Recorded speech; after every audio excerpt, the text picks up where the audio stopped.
अगर आप बिजनेस में थोड़ा भी इंटरेस्ट रखते हैं तो आपने टीवी पर आने वाले शार्क टैंक इंडिया शो का नाम तो जरूर सुना होगा। हाँ, वही शो जिसमें 5-6 इन्वेस्टर्स होते हैं जिन्हें शार्क्स कहा जाता है और नई नई स्टार्टअप कंपनियां इनसे फंडिंग मांगने आती है। अभी वर्तमान में इस शो का सेकंड सीजन सोनी टीवी पर टेलीकास्ट हुआ था, पर हम सीजन 2 की बात नहीं कर रहे हैं बल्कि 1 की बात कर रहे हैं, जिसमें कि एक शार्क अपने बेबाक अंदाज के लिए काफी ज्यादा फेमस हुए थे। जी हाँ, वही जिन्होंने पिछले सीजन में पूरे शो की टीआरपी बढ़ा के रख दी थी और अपने फैंस को दीवाना बना दिया था। चलिए हम उनका नाम भी बता ही देते हैं। हम बात कर रहे हैं अश्नीर ग्रोवर की। वैसे तो आप लोग अश्नीर ग्रोवर के बारे में काफी कुछ पहले से ही जानते होंगे और उनके द्वारा बनाई गई यूनिकॉर्न कंपनी भारत पे का भी आपने कई बार नाम सुना होगा और इसे इस्तेमाल में लाया भी होगा। पर इन सब के अलावा उन्होंने अपनी लाइफ की जर्नी कैसे शुरू की, कहां से शुरू की और कैसे उन्हें अपना खुद का स्टार्टअप करने का आइडिया आया, ये सब के बारे में बहुत कम लोग ही जानते हैं। और इसीलिए आज के इस वीडियो के माध्यम से ये उनकी पूरे लाइफ जर्नी को कवर करने की कोशिश करेंगे और साथ ही पिछले साल भारत पे के द्वारा उनके एलिगेशन की भी पड़ताल करेंगे और जानेंगे कि इस कंट्रोवर्सी में कौन सही था और कौन गलत। पर इससे पहले अगर आप हमारे चैनल पर नए हैं तो हमारे चैनल को सब्सक्राइब करना ना भूलें और बेल आइकन को दबाना ना भूलें। तो चलिए वीडियो स्टार्ट करते हैं बिना किसी के। अरे पड़ेगा चांटा खड़े हो वहाँ पे। चलो मैडम, भाई मुर्गी है क्या तू? अंडे देगा? क्या कर रहे हैं यार तू? मजाक है क्या? ये सब दोस्तों, अश्नीर ग्रोवर का जन्म 14 जून 1982 को भारत की राजधानी नई दिल्ली के एक आर्थिक रूप से संपन्न परिवार में हुआ था। वह बचपन से ही पढ़ाई में काफी अच्छे थे। उनके पिता खुद एक चार्टर्ड अकाउंटेंट थे और उनकी माँ एक शिक्षक थी। अब चूंकि बचपन से ही उनके घर की आर्थिक स्थिति काफी अच्छी थी, इसलिए उन्हें अपने पढ़ाई लिखाई में फोकस करने का काफी मौका मिला और एक मेधावी छात्र होने की वजह से आगे चलकर उन्होंने IIT का एंट्रेंस एग्जाम क्लियर कर लिया और यहीं से शुरू हुई उनके सफल जीवन की शुरुआत। IIT जी का एग्जाम क्लियर करने के बाद उन्हें IIT दिल्ली में एडमिशन मिला, जहाँ से उन्होंने सिविल इंजीनियरिंग की। अब चूंकि वो पढ़ाई में काफी अच्छे थे, इसीलिए उन्हें कॉलेज में साल 2002 के दौरान एक स्टूडेंट एक्सचेंज प्रोग्राम के लिए भी चुना गया, जिसके तहत वो फ्रांस के National Institute of Applied Sciences of Lyon गए और वहाँ उनकी प्रतिभा को देखते हुए उन्हें 6000 यूरोज की स्कॉलरशिप से नवाजा गया। दोस्तों, अब चूंकि उनकी इंजीनियरिंग पूरी हो चुकी थी और अब उनका ड्रीम था कि वो एक मल्टीनेशनल कंपनी में जॉब करें और इसी वजह से उन्होंने अपना admission Indian institute of management यानी कि IIM अहमदाबाद में कराया और साल 2006 में यहाँ से अपनी MBA की डिग्री हासिल की। और अब वक्त था अपने सपने को पूरा करने का, जिसकी शुरुआत हुई कोटक महिंद्रा बैंक में एक इन्वेस्टमेंट बैंकर के तौर पर जॉब करने के साथ। उन्होंने अपनी इस पहली जॉब में काफी लंबे समय तक काम किया और फिर उन्हें इस बैंक का वाइस प्रेसिडेंट के रूप में भी नियुक्त किया गया।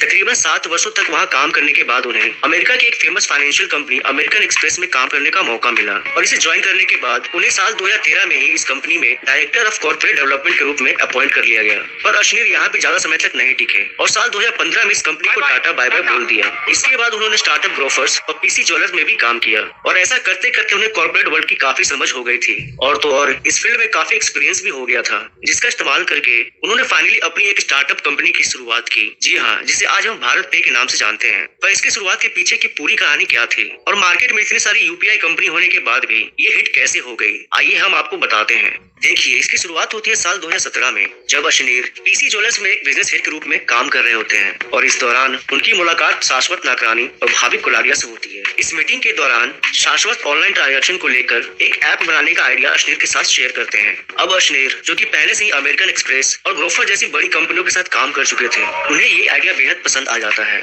एक तरफ शाश्वत टेक्निकल मामलों में काफी जानकारी रखते थे तो दूसरी तरफ अश्नीर ने इस कंपनी को रजिस्टर करवा कर इसकी पूरी मार्केटिंग और बिजनेस को संभाला और फाइनली 2018 में 3 दोस्त शाश्वत, भाविक और अश्नीर ने अपनी पहली स्टार्टअप कंपनी भारत पे की शुरुआत की। इसके शुरुआत के पीछे का मकसद था इंटर प्लेटफॉर्म UPI पेमेंट को आसान करना। मतलब कि इसके लॉन्च से पहले मार्केट में फोन पे, पेटीएम, गूगल पे, अमेजन पे जैसी बड़ी कंपनियां पहले से ही मौजूद थी, पर दिक्कत ये थी कि दुकानदारों को हर UPI का एक स्कैनर अपने दुकान के सामने चिपकाना पड़ता था, जिससे उन्हें काफी परेशानियों का सामना करना पड़ता था। कभी उनके दुकान पर फोन पे का स्कैनर लगा होता था और कस्टमर एक गूगल पे यूजर होते थे, तो पेमेंट लेने में उन्हें काफी परेशानियों का सामना करना पड़ता था। और यही चीज अश्नीर एंड कंपनी ने नोटिस की और एक ऐसा UPI लॉन्च कर दिया जो कि यूनिवर्सली एक्सेप्टेड था। कहने का मतलब है कि आप फोन पे यूजर हो, गूगल पे यूजर हो या पेटीएम यूजर हो, आप किसी भी UPI से भारत पे के स्कैनर को स्कैन करके पैसे पे कर सकते थे। और उनके इसी आइडिया की वजह से जून 2018 में लॉन्च के कुछ दिन के बाद से ही भारत पे ऐप को 1000 से भी ज्यादा लोग इस्तेमाल करने लगे। फिर देखते ही देखते इस ऐप को इस्तेमाल करने वालों की संख्या लाखों में हो गई और वर्तमान में इस ऐप को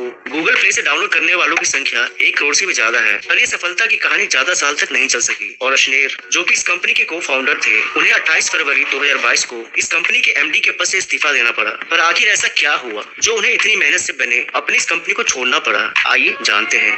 दोस्तों, इसकी शुरुआत होती है जनवरी 2022 की शुरुआत के साथ। जब अश्लील का एक ऑडियो क्लिप इंटरनेट पर लीक हो जाता है, जिसमें वो कोटक महिंद्रा बैंक के एक एम्प्लॉय के लिए काफी अपशब्द का इस्तेमाल कर रहे थे, क्योंकि कोटक महिंद्रा बैंक से उनका सिक्योरिटी लोन पास नहीं हो पाया था, जिस वजह से वो नायका के आईपीओ में इन्वेस्ट नहीं कर पाए थे और उनके अनुसार उनका 500 करोड़ का नुकसान हो गया था। हालांकि अश्लील ने इस ऑडियो को फेक और फैब्रिकेटेड बताया, पर उनकी यह बात झूठ तब साबित हो गई जब कोटक महिंद्रा बैंक ने इनके और इनके वाइफ के खिलाफ इस गंदे बिहेवियर को लेकर लीगल केस फाइल कर दिया। अब बस ये बात होती तो अश्लील इससे भी बच निकलते, पर इसी दौरान उनके नाम एक और कंट्रोवर्सी जुड़ गई।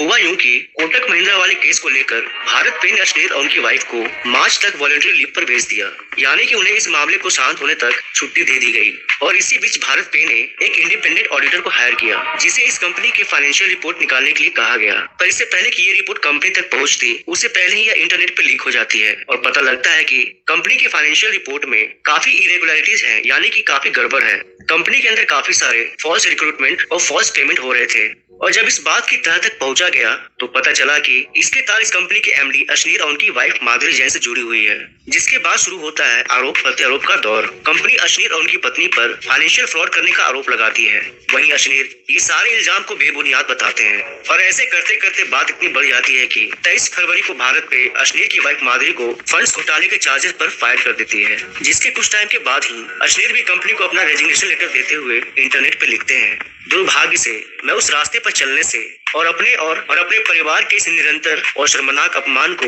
बर्दाश्त करने से इनकार करता हूँ। मैं वह व्यक्ति हूँ जिसने इस कंपनी की स्थापना की और इसे इस मुकाम पर लेके आया। कोई आश्चर्य नहीं कि आप अपने निहित स्वार्थों के लिए मुझे हटाना चाहते हैं, और इसके साथ वो कंपनी को चैलेंज भी देते हैं कि वो उनके बिना ये कंपनी नहीं चला पाएंगे। तो दोस्तों, इस प्रकार अश्लील का भारत पे के साथ यह सफर समाप्त होता है। अभी भी इस कंट्रोवर्सी में क्लैरिटी नहीं आई है और पता नहीं चल पाया है कि आखिर झूठ कौन बोल रहा है, अश्लील और उनकी पत्नी या फिर वो रिपोर्ट। वैसे आपका इस बारे में क्या ख्याल है? क्या अश्लील इस पूरे घोटाले का मास्टरमाइंड था या फिर उन्हें जानबूझकर इस केस में फ्रेम किया गया था? हमें अपनी राय नीचे कमेंट सेक्शन में लिख के जरूर बताएं। बाकी अगर वीडियो अच्छी लगी हो तो इसे लाइक करना ना भूलें और अपनी फैमिली फ्रेंड्स के साथ शेयर भी करें। और अगर आप हमारे चैनल पे नए हैं तो इसे सब्सक्राइब करना ना भूलें। मिलते हैं अगली वीडियो में। धन्यवाद।